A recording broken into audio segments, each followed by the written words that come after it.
우선 사회 보는 분이 전혀 이제 우리 직원 두 분이 주선희 씨, 태영 씨가 사회 보셨는데 소방직이죠. 저는 이것도 조그마한 혁신이라고 생각을 합니다.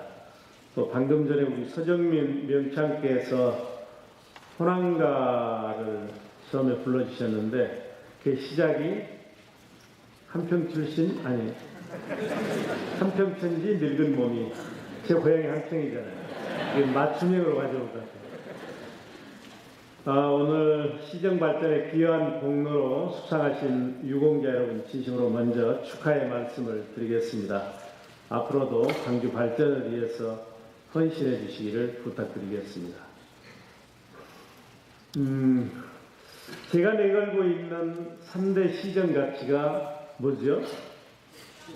혁신, 소통, 청렴입니다. 혁신은 강주의 미래를 위한 것이고, 소통은 강주의 역량을 하나로 결집하자는 것이고, 청렴은 시민들로부터 신뢰받자는 것입니다. 이 세 가지는 함께 유기적으로 운영이 돼야 됩니다. 아무리 혁신을 우리가 해도 소통하지 않고 공직자들이 신뢰받지 못하면 성공하기 어려울 것입니다. 마찬가지로 좋은 혁신을 추진한다 하더라도 소통하지 않으면 시민들이, 언론들이 우리의 진정성을 이해하기 어려울 것입니다. 혁신하고 소통해도 공직자가 청렴하지 못하면 시민들로부터 신뢰받기가 매우 어렵습니다. 결국 이제 혁신 속에 소통도 청렴도 강의로 보면 포함이 된다고 볼 수 있고요. 그래서 제가 우리 직원들에게 한 달에 한 번 정도 혁신 강의를 듣자 이렇게 얘기를 드렸습니다. 그래서 오늘 첫 번째 자리가 마련된 건데 좋은 강사를 모시라고 얘기를 했는데 이분들이 준비가 안 된 거예요. 근데 저한테는 듣기 좋게 그래서 대한민국에서 혁신하면 이용섭 아닙니까? 첫 번째 강의해 주십시오 해가지고 제가 이제 올라놨는데 다음번은 아마 우리 이제 박원순 서울시장이 두 번째 강사로 올라오지 않을까 싶습니다. 혁신은 처음 가보는 길이기 때문에 아무도 예측할 수가 없습니다. 그래서 학습이 매우 중요합니다. 그래서 혁신에 성공한 조직에는 왕성한 학습이 있습니다. 이게 혁신 없이 학습 없다. 학습 없이 혁신 없다. 우리가 이렇게도 얘기를 합니다. 노무현 정부 때 2005년에 제가 국세청장을 끝나고 청와대 혁신수석을 했어요. 그때 대통령께서 이 혁신 강의, 혁신 학습에 노무현 대통령께서 참석한 게 무려 43번이었어요. 노무현 정부를 한마디로 얘기하면 노무현 정부 5년을 관통하는 정신이 있다면 저는 혁신이에요. 물론 국가 균형 발전도 있지만 그렇게 혁신에 있어서 학습이 중요하기 때문에 그 바쁜 대통령께서 43번을 참가를 하신 겁니다. 혁신을 하다 보면 이제 새로운 장애물도 생기고 또 혁신은 항상 저항과 갈등이 따릅니다. 기득권을 배제하는 것이기 때문에 저항이 없는 혁신은 혁신이 아닙니다. 그래서 서로 가르치고 배우고 그러면서 서로 성장한다 해서 우리가 교학상장 이런 말을 씁니다. 그리고 제가 자주 쓰는 말 있죠. 봉산태도 우수가교. 혁신의 길을 가면서 산을 만나면 길을 내고 물을 만나면 다리를 넣는다. 이게 다 이제 우리가 학습하면서 만들어지는 것입니다. 좀 불편하시더라도 매달 있을 혁신 강의에 적극적으로 참여해 주시기를 부탁을 드리겠습니다.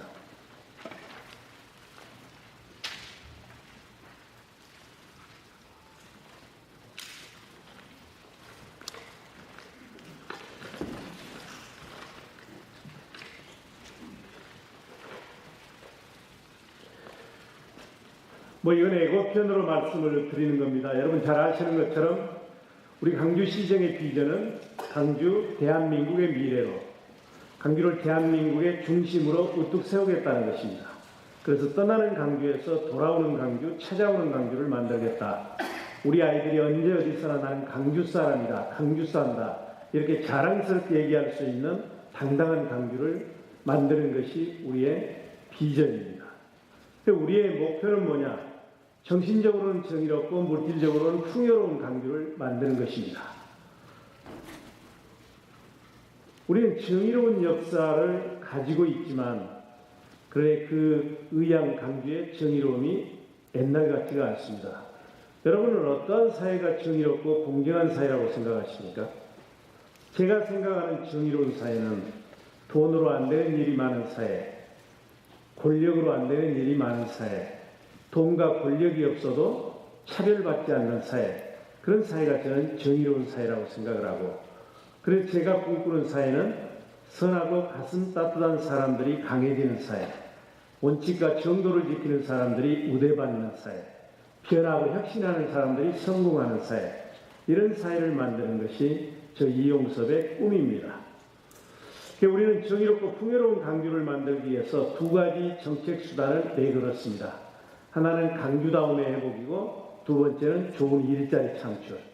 그러기 위해서는 우리 공직자들이 세 가지 자세를 가져야 된다. 첫 번째는 혁신이고 두 번째는 소통이고 세 번째는 청년입니다.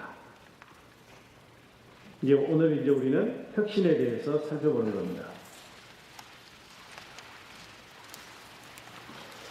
왜 혁신인가?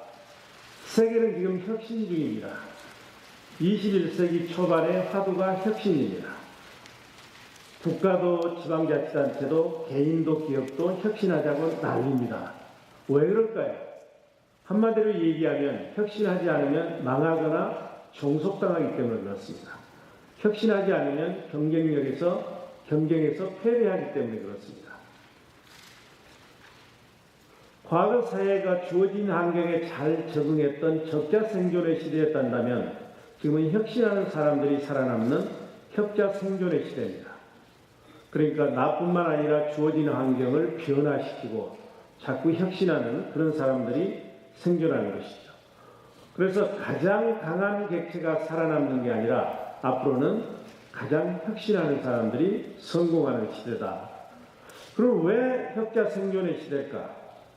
우리 사회가 산업사회에서 지식정보화 사회로 빠르게 바뀌면서 과거에 우리가 옳다고 생각했던 가치나 제도, 시스템, 관행이 더 이상 통용되지 않는 겁니다. 기존의 가치나 제도, 관행, 시스템을 고집하게 되면 그건 몰라가는 거예요. 그래서 혁신이 필요한 이유는 크게 두 가지입니다. 하나는 급격한 변화, 두 번째는 치열한 경쟁. 이 두 가지가 비교적 치열하지 않았던 산업사회 때나 농경사회 때는 그렇게 혁신이 강하게 필요했던 것은 아닙니다. 1980년에 엘빈 토플러가 제3의 물결이라는 책에서 미래 사회는 지식 정보화 사회가 될 것이다. 이렇게 예측했을 때 많은 사람들이 순진한 학자의 얘기로 넘겨버렸습니다. 그러나 우리가 원하든 원치 않든 간에 우리 사회는 산업사회에서 지식정보화 사회로 빠르게 이동을 했고 지금은 이제 지식정보화라고 하는 큰 틀 속에서 엄청난 변화가 이루어지고 있습니다. 4차 산업혁명 시대가 도래한 것이죠. 문제는 이 각 사회마다 경쟁의 기준이 다르다는 겁니다. 농경사회는 뭐가 경쟁력이었을까요? 강한 체력이었습니다. 농사를 지어야 되니까. 경쟁은 마을 단위로 이루어졌습니다. 산업사회가 되면 경쟁은 어디서 나오냐? 성실, 근면. 그때는 뭔가 같은 물건을 만들어내면 다 팔렸기 때문에 새벽부터 밤늦게까지 성실하고 근면하게 일하는 사람들이 경쟁력이었습니다. 이때 경쟁의 범위는 이제 나라 단위로 경쟁의 범위가 커지는 겁니다. 지식정보화 사회가 되면 이제 경쟁은 새로운 지식과 정보입니다. 그리고 경쟁은 세계 단위로 이루어지는 것이고 이제 4차 산업혁명으로 가면서 인공지능, 사무 인터넷 이런 게 이제 경쟁력의 원천이 됩니다. 그러니까 각 사회가 변화할 때마다 우리가 혁신하지 않으면 생존할 수가 없는 것이죠. 제 몸무게가 제 몸무게 몇 킬로나 나갈 것 같아요? 네? 75kg. 제가 이제 한 81kg 나가는데 강주시 굉장히 힘들긴 힘든가 봐요. 지금 79kg로 빠졌어요. 근데 이제 남자의 뇌는 한 1,400g 정도 나갑니다. 여성의 뇌는 한 1,250g 정도 되는 거예요. 이게 제 몸은 1,400g, 1.4kg의 뇌와 몸뚱이로 구성이 되어 있는 거예요. 이걸로 우리가 비유를 해보자면 농경사회 때는 1.4kg의 뇌는 전혀 쓰지 않고 79kg의 몸뚱아리만 쓰는 겁니다. 산업사회 때가 되면 1.4kg의 뇌의 일부, 매우 일부를 쓰는 사회입니다. 이제 지식정보화 사회가 되고 4차 산업혁명 시대가 되면 우리는 이제 1.4kg을 100% 써야 되는 겁니다. 그런데도 우리 주변에는 지금도 79kg의 몸뚱아리만 쓰려고 하는 사람들이 있습니다. 그렇게 되면 경쟁력이 없는 겁니다. 동아리 우리 사회는 폐쇄 경제에서 개방 경제로 빠르게 이동을 했습니다. 모든 가치가 이제 달라진 겁니다. 제가 이게 수염세라고 했는데 18세기 초반에 러시아의 피터 데제라고 하는 사람이 있었어요. 이 양반이 러시아를 완전히 대개혁을 했습니다. 그래서 슬라브인들의 영화 보면 긴 옷소매 입고 다니잖아요. 이런 것도 옷소매도 자르게 하고 수염도 자르도록 했어요. 근데 안 자르는 거예요. 그래서 피터 데제가 자기 아들까지도 처벌을 했어요. 그런데도 슬라브인들의 수염은 하늘이 내린 것인데 황제라 할지언정 이걸 자를 권리는 없다. 이렇게 해서 반발을 했어요. 그래서 나온 게 피터 데제가 뭘 했냐. 수염세를 내기 시작했어요. 수염 기르는 사람 좋다. 수염 기르는데 수염세를 내라. 그게 얼마 안 있어서 러시아인들의 수염이 다 사라졌어요. 이렇게 이제 세금이 무거운 거죠. 1747년에 영국에는 이상한 세금이 하나 도입이 됩니다. 윈도우 텍스라 해서 창호세라고도 하고 포창세라고 하는 거예요. 우리 여기 세정 과장도 계시겠습니다만 옛날이나 지금이나 가장 좋은 세금은 소득세예요. 소득에 비례해서 세금을 매기는 것이기 때문에. 그러나 옛날이나 지금이나 소득세의 단점은 뭐냐? 소득을 찾아내기가 매우 어렵다는 거예요. 그래서 영국에서 생각해낸 게 소득이 많은 사람은 집이 클 것이고 집이 크면 창문이 많을 것이다 해서 창문 숫자에 비례해서 세금을 매기는 겁니다. 그럼 어떻게 됐을까요? 세금이 많이 들어왔을까요? 이 세금은 결국 어떻게 됐냐면 새로 집을 짓는 사람들이 창문을 내지 않았습니다. 그래서 영국에 가보면 이때 18세기에 지은 집들 중에는 창문이 없는 집들이 지금도 있어요. 기왕의 집들은 창문을 다 없애버렸습니다. 그래서 이 세금은 영국 시민들의 일조권만 빼앗아가 버린 채 얼마 있다 폐지해버렸습니다. 무슨 얘기냐면 만약 우리 강주에서 수염세를 매기고 창문세를 매기게 되면 사람들이 수염을 깎을까요? 그리고 창문을 닫을까요? 그렇지 않죠. 지금 개방된 세상이기 때문에 자기가 수염을 마음대로 기를 수 있고 창문도 마음대로 나를 수 있는 다른 지역으로 다른 나라로 가버리게 된다는 얘기입니다. 그래서 우리의 정책이나 행정은 완전히 이동 가능성을 항상 생각해내면서 만들어야 된다는 얘기죠. 헝가리에 가면 소프론이라는 도시가 있습니다. 여기는 인구가 한 5만 5천 명 정도 됩니다. 영광보다 조금 클 거예요. 여기에 치과병원이 300개가 더 있어요. 서부 유럽의 유명한 치과 의사들이 다 소프론으로 갑니다. 그리고 연금 받는 임플란트 해야 되는 유럽의 어르신들이 다 소프론에 가서 치료를 받습니다.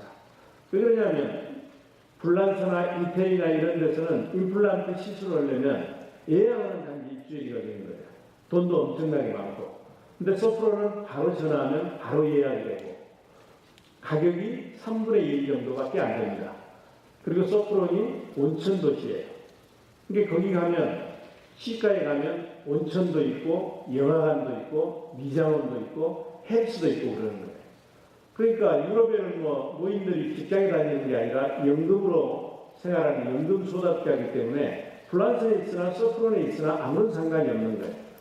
그러니까 치과 환자들이 소프론으로 몰리게 되고 환자들이 옮기기 때문에 유명한 치과 의사들이 오고 지금은 이렇게 우리 사람들이 도시를 선택하는 시대이기 때문에 우리 강주도 깨어있으면 얼마든지 사랑과 돈과 기업을 몰려오게 할 수 있다 하는 그런 말씀을 드리고 싶어서 제가 얘기를 드리는 겁니다.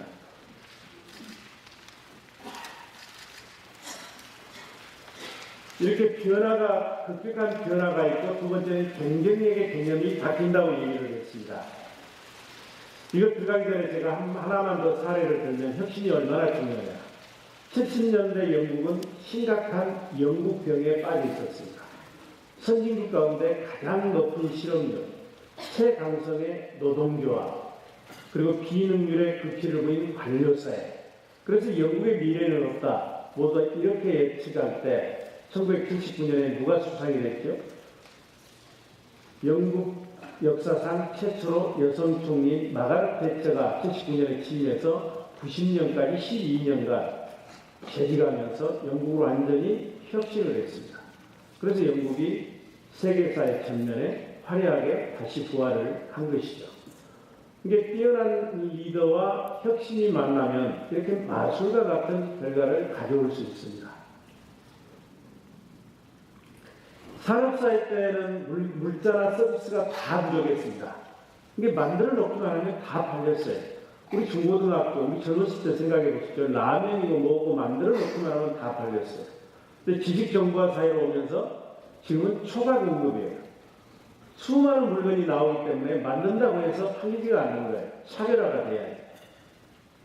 그래서 산업사회 때가 큰 것이 작은 것을 잡아먹는 규모의 시대였다면 지금은 빠른 것이 느린 것을 잡아먹는 속도의 시대입니다.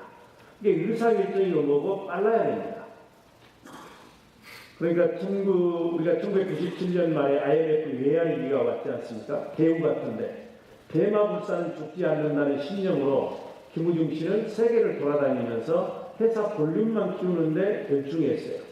골프도 안 치고 그냥 1등석에서 그냥 자료 보고 책 보고 헌신적으로 일했는데 이제 시대의 흐름을 제대로 읽지 못한 겁니다. IMF 외환위기가 오면서 대마불사는 죽지 않는다는 신념도 깨졌고 대우는 망하게 된 것이죠. 이게 혁신하지 않았던 30대 기업 중에서 16개가 망했습니다. 이게 지금은 규모가 중요한 게 아니라 속도가 중요하고. 제가 아까 말씀을 드렸습니다만 만년 초과 수요가 있기 때문에 어떤 사람이 인재였냐. 새벽부터 밤늦게 나와서 성실하게 물건을 만든 성실 근면한 사람이 산업사회 때 인재였습니다. 그때는 또 순종적이고 믿을만한 사람이 매우 중요했어요. 우리 젊어서는 기업들이 주주장 같은 데였는데 장부가 2개였어요. 세무서에 신고는 장부, 자기 개인 장부. 그러니까 직원들을 신뢰하지 않는 사람을 쓰게 되면 이게 나중에 투서하게 되고 그러니까 충성스러운 사람이 매우 필요했어요. 그러나 지식정보화 사회가 되면서 새벽부터 밤늦게까지 아무리 만들어봐야 팔리지를 않는다는 얘기예요. 그러니까 남이 안 만든 새로운 상품, 새로운 기술, 새로운 비즈니스 모델을 개발하는 창의적이고 혁신적이고 도전적인 사람이 지금은 인재입니다. 지금도 광주시에서 성실하고 근면하고 이런 분들이 인재로 이렇게 취급받고 선택받는 다음에 강주의 미래를 얻는 겁니다. 얼마 전에 그 동명동인가 어디서 국회의원 할 때 난초 있잖아요. 난초. 난대전을 한다 해서 가봤는데 우리 아마추어가 볼 때는 정말로 좋은 난이에요. 꽃도 잘 피고 잎사귀도 그렇게 잘 피었는데 20만 원. 근데 도저히 그렇게 피우면 안 되는 꽃 이상하게 피우고 그 잎사귀에는 뭐 파리똥 같은 게 막 이렇게 점치게 있고 쉽게 얘기하면 변종들, 돌연변이들, 사고 뭉치들 이게 이제 지식정보화 사회의 인재인 겁니다.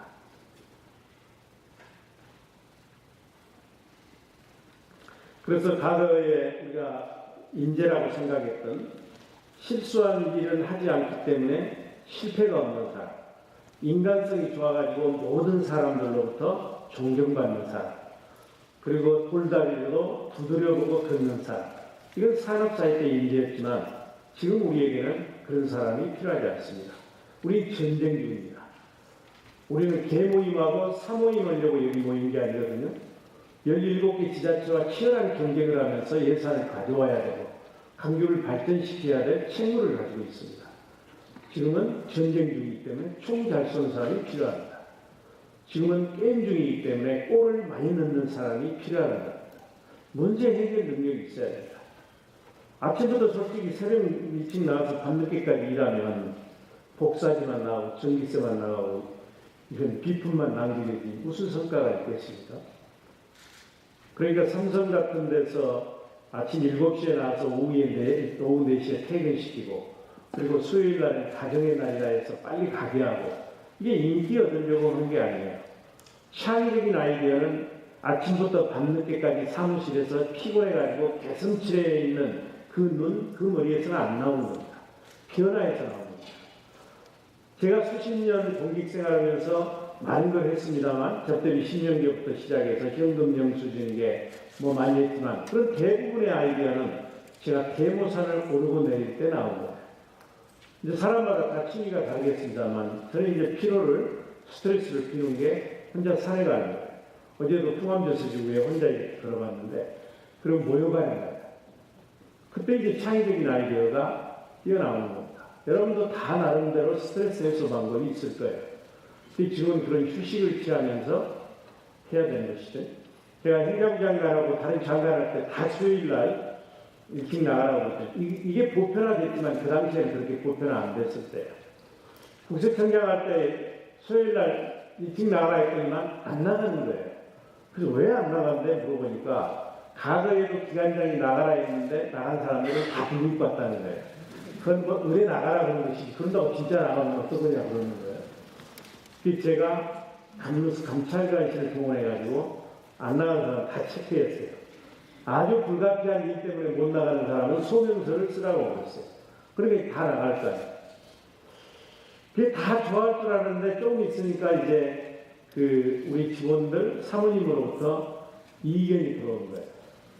이 양반이 이제 처음에는 일찍 들어오더니만 수요일날 되면 이제 확실하게 일찍 퇴근한 줄 알고 무슨 자기 동창회 모임을 만들고 친구들 모임을 만들어가지고 거주망태가 들어온다는 거예요.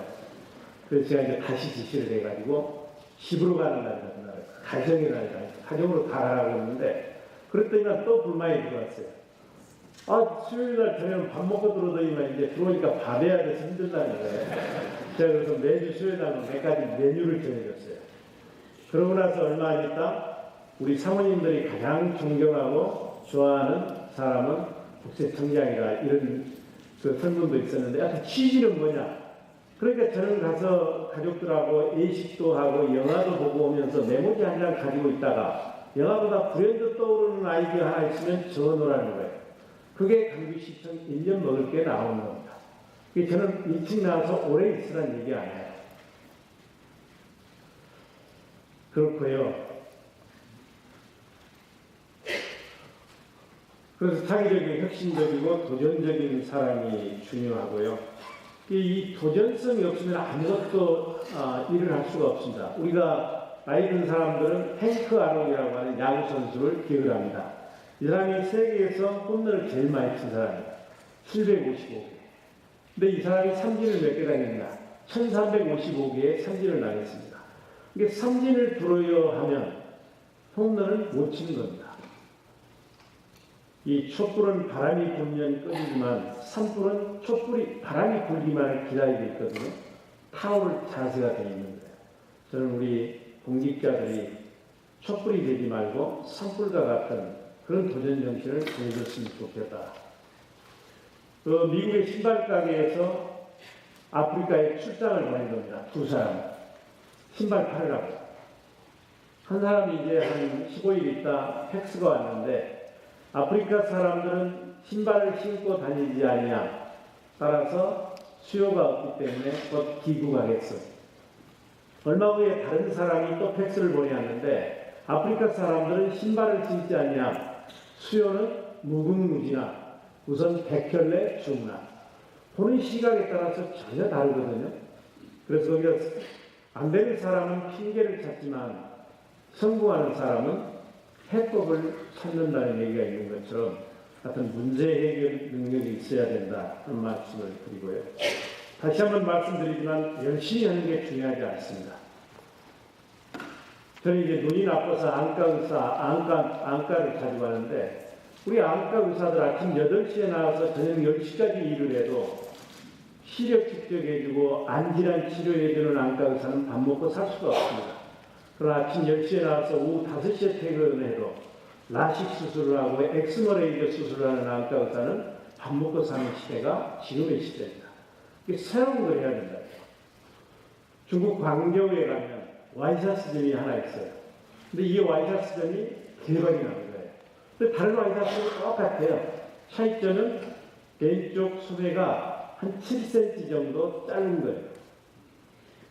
중국의 인구가 한 14억 명 정도 되는데 거기에 10%는 엄청나게 잘 삽니다. 과시욕도 매우 크고 이 사람들은 롤렉스다 뭐다 돈 시계를 다 차고 있어요. 그걸 남한테 보여줘야 될 거예요. 맨날 이렇게 할 수가 없잖아요. 이 7cm를 잘라내니까 자동적으로 보이는 거예요. 이건 조그만 얘기지만 하여튼 우리가 차이적인 아이디어를 만들어내야 된다. 그래서 과거에는 물건만 만들어 놓으면 잘 팔렸고 변화가 없기 때문에 숙련도가 매우 중요했습니다. 이게 오래된 경력자가 우대받을 수밖에 없는 거예요. 그리고 변화가 없었기 때문에 좋은 학교에서 4년간 교육받으면 그걸로 평생 우러먹을 수가 있었어요. 근데 지금은 어지간한 정보와 지식은 수명이 6개월을 가지가 않습니다. 그러니까 숙련도는 별 의미가 없는 거예요. 이제 새로운 상상력, 창의력이 중요하고 이제 죽을 때까지 평생 교육을 받아야 됩니다. 생각해 보십시오. 삼성전자에 20년 된 임원이 있는 거예요. 여는 오너가 얘기한 비밀도 잘 지키고 오너 일을 자기 일처럼 하고 주말에도 나오고 새벽에 나와서 밤늦게까지 퇴근하고 이 사람이 더 중요합니까? 이 사람은 산업사회 때는 매우 중요한 인재였어요. 새로 젊은 놈을 하나 채용했는데 여러분 어떤 뭐 장아버지가 돌아가시니 장모가 설계도면을 벌써 장모가 몇 번째 돌아가신 거예요. 그런데 어느 날 갑자기 이놈이 핸드폰 설계도면을 하나 가져온 거예요. 그게 상품화했더니만 세계를 휩쓴 거예요. 우리에게 필요한 건 이런 도전적인 사람, 창의적인 사람이 필요하고 강주에도 그런 분이 필요하다. 뭐 하루아침에 그렇게 될 수는 없겠지만 그런 인재가 필요합니다. 세상에서 1등이 되는 게 얼마나 어려운지 여러분이 잘 알 거예요. 학교 다닐 때 20년 교에서 1등하기도 어렵고 골프치러 4명이 가면 거기서 1등하기도 어렵잖아요. 그건 매우 치열한 레드 오디션입니다. 제가 맨날 얘기하지만 이제 자기만의 고유하고 독특한 것을 발굴해야 됩니다. 그걸 우리가 블루오션이라고 얘기하거든요. 새로운 시장, 새로운 상품 이런 걸 발견을 해야 된다. 새로운 서비스. 근데 이것도 이제 진입장벽이 없기 때문에 오래 가지가 않습니다. 그러니까 요즘에 나온 게 플래시 마켓. 우리가 사진을 찍을 때 후라시 터졌다 사라지는 것처럼 시장이 만들어졌다가 또 후발주자가 들어오면 이 시장 놔두고 새로운 시장을 만드는 이렇게 세상이 급변합니다. 여기 여러분 앉아 계시지만 똑같은 얼굴이 한 분도 안 계시잖아요. 마찬가지로 여러분의 자질이나 특성은 다 다릅니다. 그걸 빨리 뽑아내가지고 어떻게 하면 이걸 강주의 발전에 이바지할 것인가. 이게 저는 중요하다고 생각합니다. 이건 혁신의 필요성에 대한 얘기를 하려고 제가 몇 가지 전하는데요. 개구리가 가장 좋아하는 온도가 23도입니다.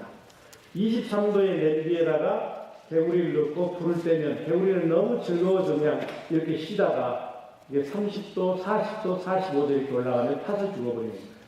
이게 혁신하지 않으면 죽는 거예요. 주변에 불이 뜨거워지는 것을 느끼지 못하고 과거의 관습을 그대로 따르면 살아남을 수가 없다는 겁니다. 솔개는 70년까지 사는 이런 동물입니다. 근데 70년까지 살려면 자기가 40년이 됐을 때 중요한 결심을 해야 됩니다. 40년이 되면 이제 솔개의 부리는 무뎌져서 아무런 역할도 할 수가 없습니다. 깃털도 엄청나게 무성해서 나를 수가 없는 거예요. 이 다리 이것도 무뎌져가지고 사냥을 할 수가 없는 거예요. 그럼 다시 이제 살아남기 위해서는 정상, 아무도 없는 정상에 올라가서 솔개는 이 부리를 바위에 계속 쪼는 거예요. 이 솔개가 떨어져 나가서 새로운 부리가 나오는 겁니다. 그 부리로 발톱을 뽑는 겁니다. 그러면 거기에서 이제 새로운 발톱이 나오고 깃털도 다 뽑아내는 거예요. 이런 공생의 과정을 거쳐야 새롭게 30년을 더 살 수 있는 것입니다. 이게 혁신이에요. 그러면 40년 만에 죽어야 되는 겁니다. 태평양. 이 태평양처럼 크고 깊은 바다가 계속해서 고요하고 잔잔하면 죽은 바다가 되어버립니다. 플랭크톤과 같은 이런 좋은 자양분이 바다에 가라앉아 버리기 때문에 고기들이 살 수가 없는 거예요. 그래서 일정한 간격으로 해일이 일고 용암이 분출하고 거친 파도가 쳐서 태평양을 완전히 뒤집어놔야 됩니다. 우리 인간의 입장에서 보면 이걸 재앙이라고 얘기하지만 태평양 입장에서 보면 살아남기 위한 혁신의 과정입니다. 얼마 전에 왔던 우리 태풍 이런 것도 다 마찬가지입니다. 인사만 우리 경정제 부시장 계십니다만 제가 행정장관 갔을 때 상을 주고 먹어보면 다 우리 직원들이 열심히 하겠습니다 이러거든요. 근데 인사말은 그 시대에 가장 절실한 것을 반영하는 겁니다. 제가 어렸을 때 어르신들 만난 인사말이 뭐였게? 진지 잡수셨습니까? 밥 먹었냐? 그때는 밥 먹는 게 매우 중요했습니다. 근데 산업 사회가 되면서 이제 열심히만 해서 물건을 만들면 쌀도 수확되고 물건도 만들어지고 다 팔렸어요. 그러니까 열심히 하겠습니다. 근데 지금은 지식정보화 사회, 4차 산업혁명 시대는 전혀 안 맞는 말이에요. 자, 그래서 그 말을 우리 직원들한테 쓰지 말라고 했어요. 그랬더니만 화장실에 갔다 오다 만나는 직원들이 저를 슬슬 피하는 거예요. 해야 될 인사말이 없는 거예요. 그래서 제가 이제 공모를 했죠. 인사말 공모를 했어요. 제가 좋은 아이디어를 줄 수도 있지만 제가 주면 이게 공감대가 형성이 안 되잖아요. 그래서 아마 그때 돈도 좀 걸고 공모를 했던 것 같은데 그래서 5가지인가를 뽑았어요. 혁신하겠습니다. 최고가 되겠습니다. 새로워지겠습니다. 성과를 내겠습니다. 변화하겠습니다. 웃기지도 않잖아요. 잠깐 만나가지고 변화하겠습니다. 이렇게 하려니까 이렇게 안 되는 거예요. 그러니까 한참 깊이 했는데 제가 떠날 때쯤은 그래도 이게 우리 직원들 일에서 자연스럽게 나왔어요. 물론 사람은 생각한 대로 말하고 말한 대로 행동합니다. 이게 순서인 건 맞아요. 그러나 저에게 계속해서 말을 하게 되면 생각도 바뀔 수 있다. 저는 이것도 조그만 혁신이라고 생각을 합니다.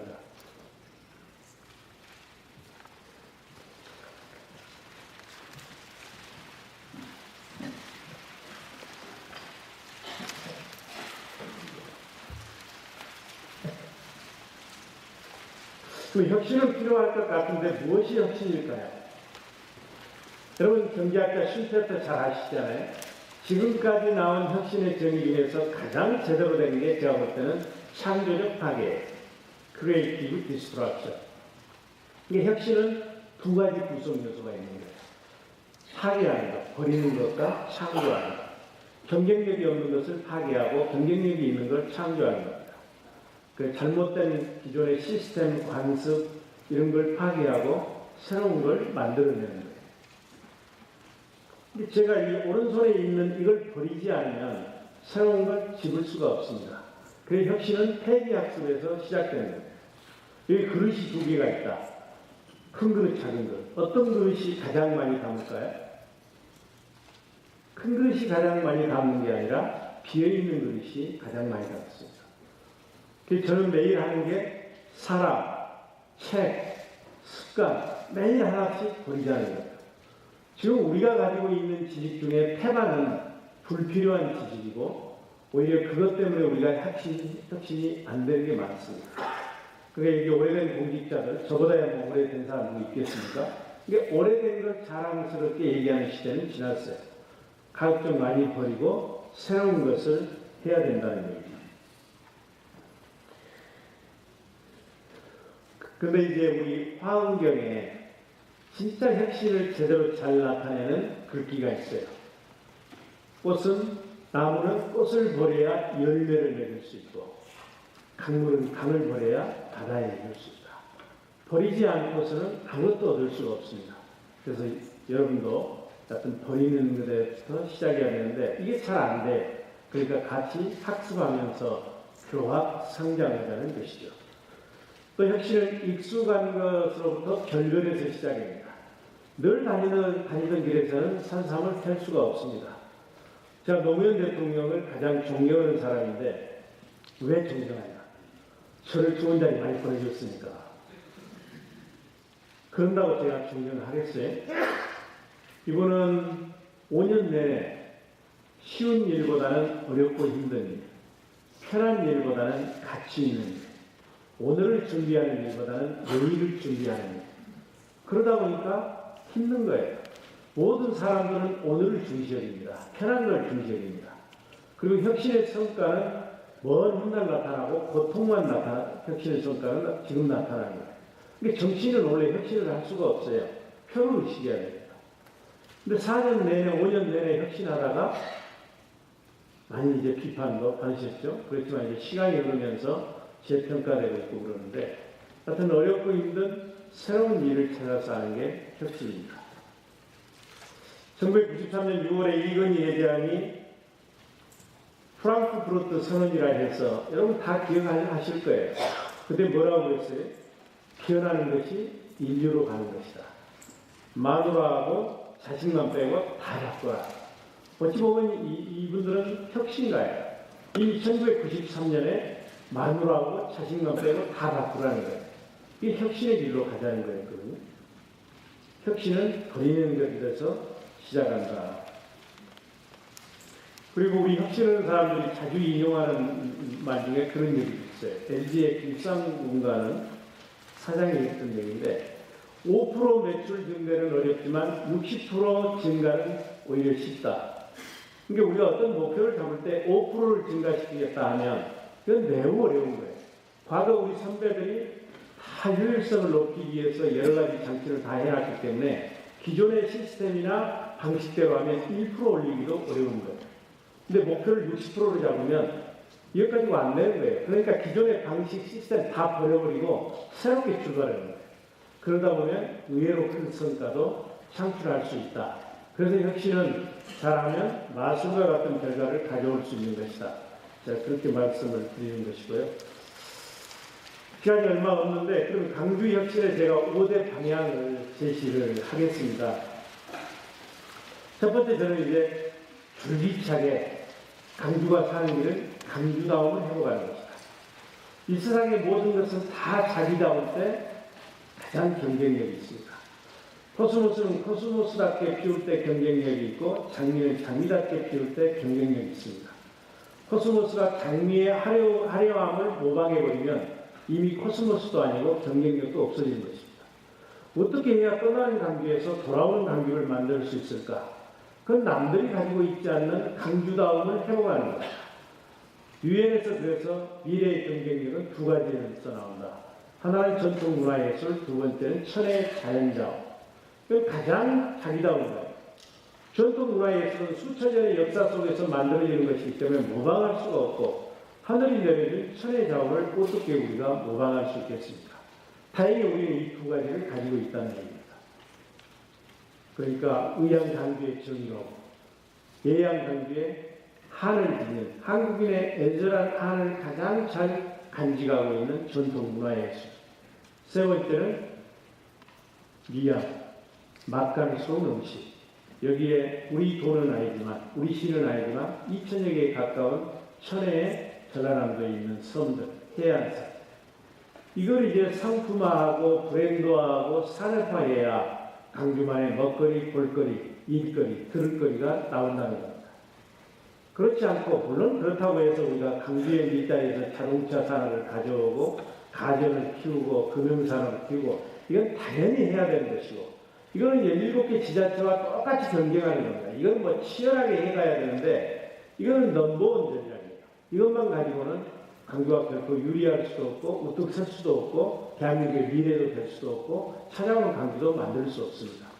그 대안이 아니라 보완적 기능을 해줘야 될 게 강주다움의 회복인 겁니다. 이게 무엇이 강주다움이냐 하는 것에 대해서는 저한테만 기대지 말고 여러분이 찾아보세요. 많이 있을 겁니다. 다만 한 가지 분명한 것은 송정리역에 내려서 강주공항에서 내려서 강주에 들어오면서 얼마나 많은 사람이 와 여기는 광주다. 강주의 냄새가 난다. 강주의 모습이 있다. 몇 사람이나 느낄 수 있을까요? 아무도 못 느낍니다. 우리는 강주는 문화예술의 도시라고 얘기를 하지만 강주에 들어오면서 강주만의 얼굴, 강주만의 느낌이 전혀 없습니다. 들어오면서 그냥 확 느껴야 되는 거예요. 하다못해 가로등부터 이 간판부터 그 조그만 장식품 하나하나에 강주의 모습이 들어가 있어야 되는데 그게 전혀 없습니다. 여러분 강주에서 오래 근무했다고 했지만 아무것도 안 한 거예요.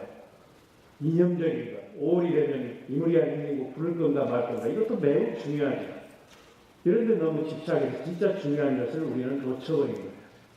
5.18도 이게 이제 문화예술로 승화시켜서 그게 일자리가 되고 들거리가 되고 먹거리가 되주하는 거예요.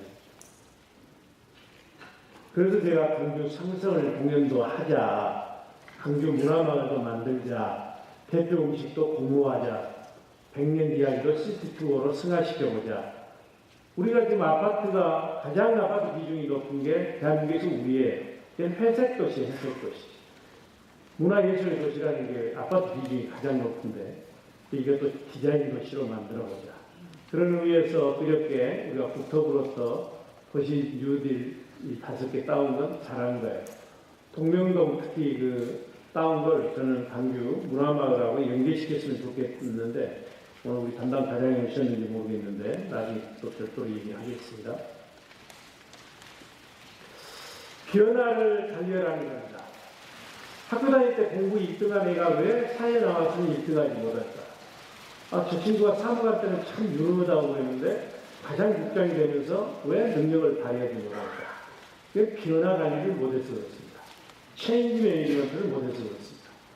제가 건설교통부 장관 때 잘했다 해서 광주시장 내려와서도 그 리더십을 그대로 쓰면 저는 망한 거예요.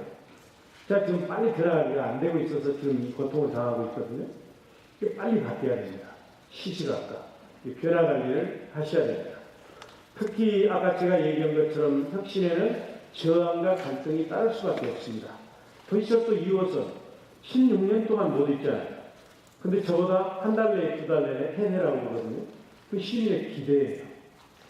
물론 저에게 좀 더 시간이 필요합니다. 저한테 보관이 있습니다. 하여튼 이걸 시민단체와의 협치 성공 모델로 만들어 보겠습니다. 이렇게 가고 있는데, 그리고 우리 시의회에서 여러 간부들 들어오셨지만 시의회와 소통 못하고 시민단체와 소통 못한다고 자꾸 얘기하잖아요. 자, 그래서 저만큼 소통을 중시 여기는 사람이었고 소통의 모든 노력을 다하고 있습니다. 한 번도 시장이 시의회와 민선 5기, 6기 때 간담회를 한 적이 없다고 그래요. 제가 신청해서 했거든요. 근데 저 혼자 일만으로 안 됩니다. 부시장, 국장, 과장들이 함께 해줘야 됩니다. 소통. 특히 혁신하려면 소통이 매우 중요하고, 제가 생각보다 부드럽죠? 지금 하는 게 그렇지 않나요? 들리는 얘기로는 이용서 보면 제2의 누가 같아가지고 힘들 것 같다는 얘기를 했다고 그러는데, 지켜보니까 너무 부드럽네 그런다는데, 혁신은 부드러울수록 강합니다. 혁신은 그 자체에 강한 특성이 있기 때문에 리더십마저 강해버리면 부러져 버립니다. 실패할 수밖에 없습니다. 제가 사람이 좋아지는 게 아니고 전략적으로 그렇게 하는 겁니다.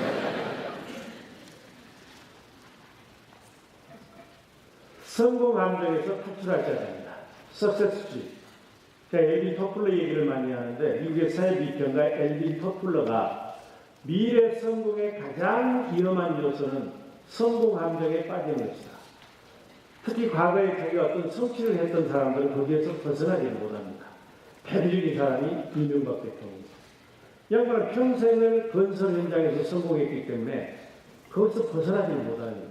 근데 그 양반이 건설 현장에 있을 때는 광주에서 했던 건설 현장, 중동에서 했던 건설 현장 차이가 없었고 변화도 없었어요. 그래서 그 방식을 그대로 써도 다 성공할 수가 있었어요. 근데 거기서 못 벗어난 거예요. 그래서 서울시장이 돼서 청계천 사업을 했죠. 그래도 그건 비교적 성공해서요. 대통령이 되면서 4대 운하를 하겠다고 그랬어요. 제가 국회의원이 돼서 제일 많이 싸웠는데 결국 그게 이제 달라져가지고 4대 강 사업이 있잖아요. 완전히 나라를 망쳐놓은 겁니다. 이순신 장군이 옥포해전에서 노량해전까지 23번의 대전을 치렀는데 한 번도 진 적이 없어요. 여러분 그 이유가 뭐라고 생각합니까? 옥포해전에서 노량해전까지 한 번도 동일한 전략을 쓴 적이 없습니다. 물살이 다르고 지형이 다른데 동일한 전략을 쓰면 안 된다는 것이죠. 변화가려는 것이고 성공함정에서 탈출한 겁니다. 그래서 여러분에게 조그마한 과거의 성공 경험이 있다면 거기서 집착하지 말고 과감하게 버려야 된다. 거기서 시작되고 된다는 얘기예요. 네 번째는 문제의식을 가지라는 얘기입니다. 문제의식이 있어야 해법이 보입니다. 만유인력 법칙을 누가 발견했나요? 네? 뉴턴이 발견했잖아요. 1665년에 뉴턴이 23살 때 가수원집 가을에 툇마루에 앉아서 사과나무를 보고 있는데 사과나무가 떨어지는 거예요. 왜 사과나무는 알로만 떨어지지? 왜 옆으로는 안 떨어지고 우로는 안 떨어지지? 여기에 문제의식을 갖고 만들어낸 게 만유인력 법칙이에요. 가수원집 사과나무 떨어지는 걸 가장 많이 본 사람은 가수원집 아저씨일 텐데 왜 그 사람은 만유인력 법칙을 발견하지 못하고 뉴턴은 발견합니다. 이게 문제의식이거든요. 여러분이 하고 계시는 일들 하나하나 당연한 것으로 생각하지 말고 문제의식을 가지라는 얘기입니다. 그 다음에 문제 해결 능력이 있어야 됩니다. 우리 직원들 다 열심히 하지만 어떤 분들은 입으로만 하는 분들이 많아요. 말로만. 문제 해결 능력이 있어야 됩니다. 아이작 라비라고 하는 미국의 과학자가 있습니다. 이분이 1944년에 노벨 물리학상을 받은 분인데 노벨 물리학상을 받고 나서 인터뷰를 한 거예요. 어떻게 선생님은 훌륭한 과학자가 됐습니까? 저는 어머니 덕분이었습니다. 우리 어머니는 제가 초등학교에 다닐 때 학교에 갔다 오면 항상 하루도 빼지 않고 라비야, 오늘은 선생님께 무슨 질문을 했냐? 이걸 묻혔다고 해요. 처음에 한두 번은 어머니를 속일 수는 있었지만 계속 속일 수는 없잖아요. 그래서 이 친구는 질문을 하면 뭘 알아야 될 거 아니에요. 거기서 문제의식이 키워지고 문제 해결 능력이 만들어졌고 그게 자기를 훌륭한 과학자로 만들었다고 합니다. 기업체 직원하고 우리하고는 다릅니다. 기업체 직원들은 자기들이 돈 벌어서 거기서 봉급을 가지고 가기 때문에 많이로 가지고 가든 적게 가지고 가든 안 그러면 놀든 상관이 없는 거예요. 우리는 시민의 세금으로 봉급받는 사람이거든요. 그 시민을 위해서 열정이 있어야 됩니다. 그 열정이 없으면 열정이 있는 다른 사람에게 물려주고 떠나가는 것이 공직자의 도리다. 저는 그렇게 생각합니다. 마지막으로 그럼 어떻게 혁신하자고 그랬지만 혁신이 엄청나게 힘든 거예요. 저는 이제 제 스스로 실천하는 거예요. 생활 속에서 혁신하는 것은 어렵고 힘든 일을 찾아서 하는 것이 혁신입니다. 이 세상에 가치 있는 것은 다 어렵고 힘듭니다. 부모에게 효도하는 것, 질서 지키는 것, 세금 잘 내는 것, 의리 지키는 것, 미운 사람 사랑하는 것. 편하고 쉬운 것은 다 후퇴하는 것. 그러니까 요즘 여러분들이 너무 즐겁고 행복하고 편하면 여러분은 후퇴하는 겁니다. 그렇지만 여러분이 힘들고 어렵고 더구나 새로운 일을 찾아서 하면 그거는 혁신하는 거예요. 우리는 그게 습관이 몸에 배버리거든요.